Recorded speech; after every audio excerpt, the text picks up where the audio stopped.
C'est un grand privilège et un grand honneur d'avoir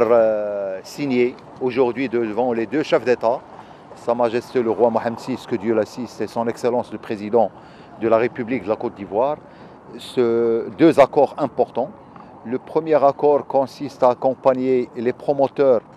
de ce grand projet qui va avoir un impact important sur les citoyens d'Abidjan, dans le conseil financier pour structurer et mobiliser les fonds nécessaires pour réaliser la réhabilitation de la baie de Cocody. Nous souhaitons réellement contribuer de manière efficace à la mobilisation des fonds. Il s'agit d'une première tranche qui va nécessiter un investissement de 130 milliards de francs CFA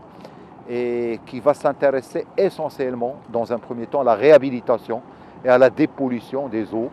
en réalisant un certain nombre d'ouvrages d'art, les viaducs, les ponts, mais surtout une station de traitement des eaux usées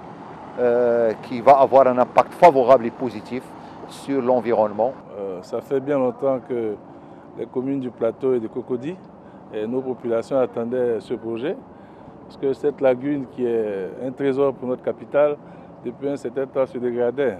avec les détritus, je crois que par la volonté du chef de l'État, nous sommes en train d'arriver au rêve que nous avions tous, d'avoir vraiment une marina comme on l'a dans les grands pays. Nous serons heureux de vivre, n'est-ce pas, dans un environnement sain et agréable. Et cela, nous le devons à la politique de réhabilitation du président Ouattara depuis qu'il est arrivé, qui vise à faire de la Côte d'Ivoire un pays émergent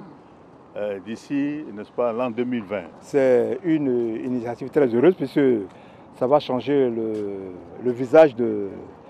d'Abidjan. C'est pourquoi vivement que le gouvernement prenne des mesures vigoureuses pour le bonheur de la population ivoirienne, mais surtout pour nous les riverains.